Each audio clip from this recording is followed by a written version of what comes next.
მამა თაუმას ჩოხელის ლექსები მკითხველისთვის გულში ჩამწვდომი და იმდენად მელოდიურია, რომ დავით არჩაძემ, ქეთი გაბისიანმა და სხვა კომპოზიტორებმა მასზე მრავალი სიმღერა დაწერეს. დეკანოს თაუმას ჩოხელის ლექსი „ნუ მომკლავ დედა“ ნაყოფის მოშორების საწინააღმდეგოდ დაწერილი ლექსია. როდესაც დავით არჩაძემ წაიკითხა ეს ლექსი, გადაწყვიტა მასზე კიდევ ერთი სიმღერა დაეწერა.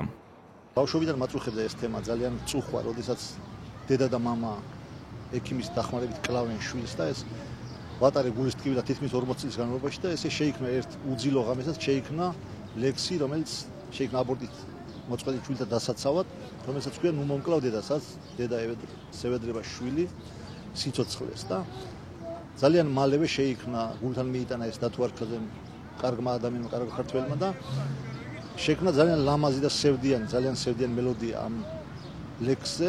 ლექსმა იმდენად დიდი შთაბეჭდილება მოახდინა ჩემზე, ძალიან მეთკინა ეს ყველაფერი, რომ წავიკითხე და მთელი გული და სულით შეიქმნა. რა ფუნქციაც აქვს ამ სიმღერას და რა იდეასაც ემსახურება, ძალიან გვინდა რომ განხორციელდეს ისე, რომ თავისი გააკეთოს ამ სიმღერამ. ლექსი „ნუ მომკლავ დედა“ ერთ-ერთი საავადმყოფოს შესასვლელშია გამოგრული. აღსანიშნავია, რომ უკვე რამდენჯერმე იყო შემთხვევა, როდესაც ნაყოფის მოშორების მიზნით მისულმა პაციენტმა გადაწყვეტილება შეცვალა და ბავშვის სიცოცხლე გადაარჩინა. შეიძლება ეხლა ჩემი ლექსი და სხვების ლექსი წიგნის შეიძლება ადამიანმა ნაკლებად წაიკითხოს, ხელმისაწვდომი არ იყოს და სიმღერა არ ასცნობს არც საზღვრებს, არც ქვეყნებს. მრავალ ქვეყანაში შეიძლება გავრცელდეს პრობლემების გარეშე. წიგნს ყველგან ვერ მიიტან, ყველას ვერ მიაწვდი და ამიტომ მნიშვნელოვანი და აქტუალურია ეს სიმღერა ჩემი აზრით და მიაღწევს მსმენელის გულებამდე, მშობლების გულებამდე, რომელიც გული გაქვავებული აქვს და კლავენ თავის შვილებს ექიმის დახმარებით და ჩვენი სურვილია რომ არასოდეს არ მოხდეს ეს დედამ შვილი არ მოკლას და იმედს ვიტოვებთ რომ ეს ასეც იქნება. მიხარია რომ შედგება ამ სიმღერის პრემიერა თქვენს არხზე და რაც უფრო მეტი ჩვილი გადარჩება მოწყვეტას ჩვენთვის ეს უდიდესი ბედნიერება იქნება.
Aprile,